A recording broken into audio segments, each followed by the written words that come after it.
तो good morning दोस्तों। कल भूकंप के संदर्भ में हमने एक वीडियो बनाया था जो कि मराठी में था। तो बाकी दोस्तों ने कमेंट करके बोला कि उस वीडियो का आप हिंदी में बनाए, बाकी समझ में नहीं आ रहा है। और वीडियो क्लिप का जो साउंड था वो भी बहुत कम था, तो वो क्या बातचीत हो रही है किसी के समझ में नहीं आ रहा था। तो आई होप मैं इसमें इम्प्रूव कर पाऊँ और आपको समझ में आए।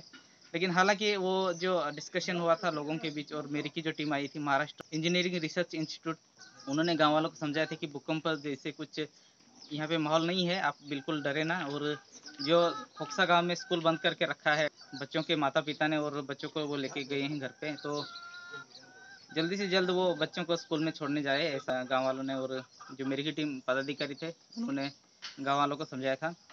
तो बाकी जो डिस्कशन था पूरा मराठी में ही था दोस्तों, वो आगे आपको क्लिप चला दूंगा। लेकिन जो पैनिक सिचुएशन बनी हुई थी लोगों में, वो कुछ हद तक कल जो मेरी की टीम ने मीटिंग ली गांव-गांव में जाके, उससे थोड़ा कम हुआ है। तो ज़्यादा कुछ नहीं है इस वीडियो में। भूकंप के संदर्भ में कुछ चार्ट लाई थी मेरी की टीम, उन्होंने फिर लोगों को समझाया वो चार्ट के द्वारा कि क्या सिचुएशन बनती है जब भूकंप होता है तब। तो ज़्यादा कुछ डरने की बात नहीं है दोस्तों। और ये आज के बाद मुझे लगता है ये इशू ख़त्म हो जाएगा, ये बात ख़त्म हो जाएगी। भूकंप हुआ है तो ये बिल्कुल अफवाह जैसी फैल गई थी पूरे गाँव में। तो बस यही है दोस्तों। और अभी हम आपको क्लिप चला देते हैं। ऑडियो भी अच्छा आएगा, लेकिन वो क्लिप है वो मराठी में है, तो आप समझ लेना दोस्तों। तो चलिए आपको अभी हम क्लिप दिखाते हैं। आता हा नेपाळचा शॉक आहे बघा। दिसतंय तुम्हाला? पूर्ण यंत्र किती फिरलं असेल बघा। हे हानिकारक भूकंप आहे। मग तुम्ही आता याला, तुम्ही जर याला घाबरत असेल तर याला काय करणार? बरोबर आहे ना? हा, मी तेच सांगते। बरोबर आहे सर, एक मिनिट। भूकंप आपण प्रेडिक्ट करू शकत नाही, पूर्वानुमान आपल्याला काढता येत नाही की केव्हा भूकंप होईल, प्रिव्हेंट करू शकत नाही, आणि आपण त्याला कंट्रोलही करू शकत नाही। कारण आपल्याला असं वाटत होतं इथं डेक्कन ट्रॅप आहे, काय म्हणतो आपण त्याला मराठीमध्ये, बेसाल्ट खडक आहे, आणि तो इतका मजबूत आहे की इथं भूकंप होणारच नाही। तर आपल्या त्या याला तडा गेला की एवढा मोठा भूकंप महाराष्ट्रामध्ये होऊ शकतो। आणि तेव्हा मग लोकांनी काय केलं हे की 63 सालापासूनचा जो डेटा माझ्याकडे आहे, 1,62,000पेक्षा जास्त भूकंप माझ्याकडे नोंद आहे कोयना वारणा एरियामध्ये। आणि तो जो अरबी समुद्राला पॅरलल पट्टा आहे तो ॲक्टिव्ह पट्टा आहे, महाराष्ट्रातला सर्वात ॲक्टिव्ह पट्टा, की तिथं खूप सारे भूकंप होतात।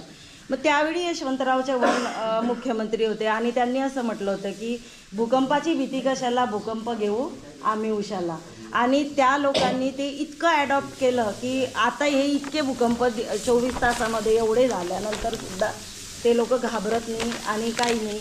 तर तुम्हाला तुमच्या राहणीमानामध्ये बदल करावा लागेल। पहिला म्हणजे भूकंप जे होतात ते पृथ्वीच्या पोटामध्ये ज्या काही हालचाली होत असतात त्याच्यामुळे जी एनर्जी रिलीज होते, ऊर्जेचं उत्सर्जन होतं, त्याच्यामुळे भूकंप जाणवतात लोकांना आणि त्याच्यामुळे भूकंप होतात। तुमचा 2.2चा भूकंप आहे, म्हणजे जर आपण म्हटलं की तो भूकंप आहे तर तो 2.2 रिश्टर स्केल दाखवतो। आता 30 सप्टेंबरला अमरावतीला 4.2चा भूकंप झाला, तरी तिथं काहीच झालं नाही, काहीही झालं नाही, कुठे तडा गेलेला नाही, कुठं काहीच झालेलं नाही। बरं, याचा 2.3चा जो एपिसेंटर आहे मॅडम, ते मी स्वतः पाहून आलो बरं का। आपले बगमार साहेब आहे, मी स्वतः पाहून आलो, सांगतो ना मी, ते सांगतो। सांगतो। शेतामध्ये पॉईंट आहे रेल्वे लाईनच्या बाजूला, आणि एक पॉईंट आहे वर कलंबीला, दोन्ही ठिकाणी काहीच नाही, नथिंग बरं का। एक लक्षात घ्या, आपला हा जो भाग आहे हा जो खडक आहे आपला, त्याला बसाल्ट म्हणतात आमच्या भाषेमध्ये। कशापासून तयार झाला तर पृथ्वीच्या पोटापासून जो लावा आला त्याच्यापासून 1 थर 2 थर 3 थर असे थरावर थर आले, आणि तो तयार होत असताना त्याच्यात भेगा पडल्या। त्या भेगांमधून आपल्याला काय मिळतं आजच्या तारखेला? पाणी, दुसरं काहीच नाही। ज्यावेळेस त्याचं पाणी नसते तेव्हा त्याच्यामध्ये काय जाते? हवा।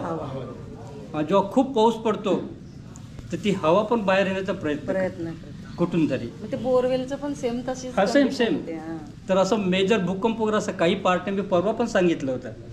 मी बरं ते का? सांगितलं होतं सर, मॅडम, काही उद्या नाही सगळं काही भूकंप. होतं. शिरपूरलाही जाणवतंय तसं. शिरपूरलाही हो, सेम असं शिरपूरला झालं. शहादाला 15 दिवसापूर्वी शिरपूरवरूनही मला आणि फोन आला. म्हणून मी तुम्हाला त्यावेळेस कोणता प्रश्न केला की तुमच्या शिवारामध्ये कोणत्या बोरला खूप पाणी आलं का, की एखाद्याचं पाणी गेलं का, कुठे भेगा पडल्या मागे तर का, शहादाला असं ना- कुठलंही ऑब्झर्वेशन नाही. बोरवेल बाहेर आले होते मोटर. बरोबर आहे, त्यामुळे घाबरायचं नाही. बरोबर. जर तुम्ही घरामध्ये असाल तर तुम्हाला कुठे थांबता येईल, कुठे थांबता येईल ह्या जागा तुम्ही शोधायला पाहिजे. कारण हे आम्ही नाही काही करू शकत. कारण मी तुम्हाला आधीच सांगितलं, पूर्वानुमान करता येत नाही, थांबवता येत नाही, आपल्याला त्याला कंट्रोलही करता येत नाही.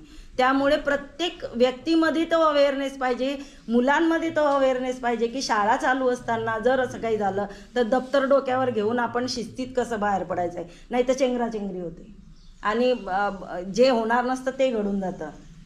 बरोबर. म्हणून आपण पहिले तर अफवांवर विश्वास ठेवायचा नाही आहे. जे काही शासनाकडून तुम्हाला सूचना येतील त्या, मोबाईलची बॅटरी जर तुम्ही तर तो विनाकारण वापरू नका. त्या काळामध्ये भूकंप जर होत असेल, तुम्ही बाहेर पडला तर ते जास्तीत जास्त वेळ तुमची टिकली पाहिजे. तुम्हाला सांगता आलं पाहिजे तुम्ही कुठे आहे किंवा काय आहे असं. आता 1.5चा शॉक तुम्हाला सांगते की तो किती छोटा असतो. तुम्हाला दिसतंय हे 1.5 आणि 2चे शॉक इतके छोटे असतात. ती अशी नैसर्गिक आपत्ती आहे की ती होणार म्हणजे होणार, विदिन अ सेकंड सगळं कोलॅप्स होईल. आणि कोलॅप्स होण्यासारखं मला काही दिसलं नाही स्ट्रक्चर इथं, मोठ्या बिल्डिंग. आता मी तुम्हाला सांगते की तुमच्या इथं काय आहे.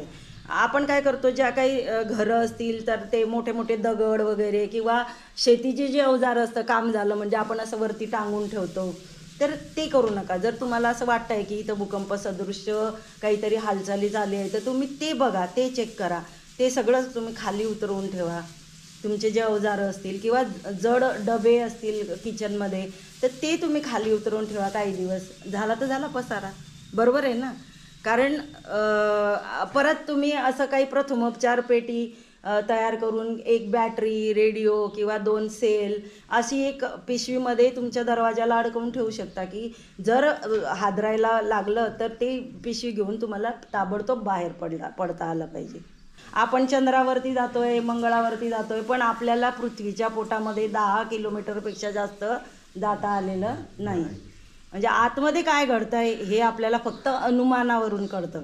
ते अनुमानही कशामुळे, तर हा जो डेटा आहे त्याच्यावरून त्यांनी अनुमान काढले की अशी पृथ्वीची रचना आहे, मध्ये मॅग्मा असा लिक्विड अवस्थेमध्ये. तर तो पण तेच की प्रायमरी वेव्ह ज्या येतात त्या पहिले येतात यंत्रावरती, नंतर सेकंडरी वेव्ह येतात आणि त्याच्यानंतर सरफेस वेव्ह येतात. आणि ह्या सरफेस वेव्ह ज्या असतात ह्या सगळं डॅमेज करतात.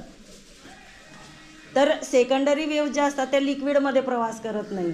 आणि त्याच्यावरून कळालं की पृथ्वीच्या आतमध्ये असा पार्ट आहे गोल की जो पातळ अवस्थेमध्ये. आणि आपण अंड्याला पकडून जर टिचक्या मारल्या तर जशा वेड्या वाकड्या टिचक्या भेगा पडतील तशा आपल्या पृथ्वीला भेगा पडलेल्या आहे. आपण त्याला प्लेट्स असं म्हणतो.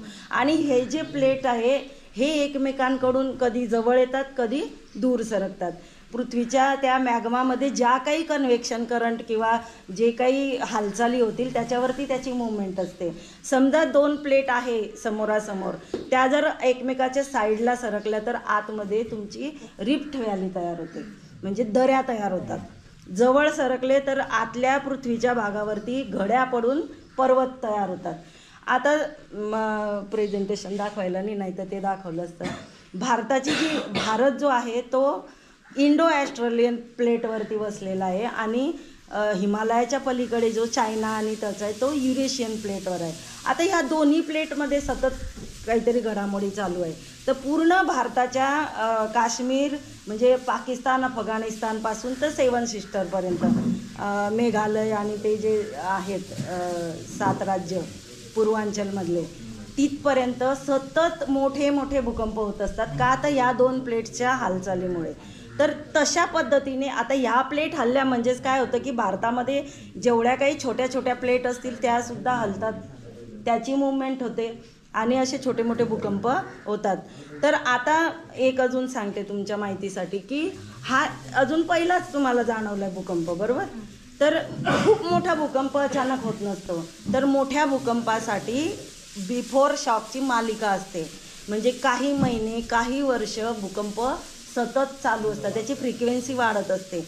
आणि जर असं काही घडलं तर आपण हे जे मॉनिटरिंग करतो तर आपण त्या एरियातल्या सरपंच साहेब म्हणा किंवा कलेक्टर म्हणा किंवा त्यांना आपण रिपोर्ट करत असतो की या एरियामध्ये अशी ॲक्टिव्हिटी फ्रिक्वेंटली चालू आहे, म्हणजे लवकर लवकर होते. तर एखादा मोठा भूकंप होण्याची शक्यता असते किंवा एनर्जी जर रिलीज होऊन गेली तर ती ॲक्टिव्हिटी थांबूनही जाते.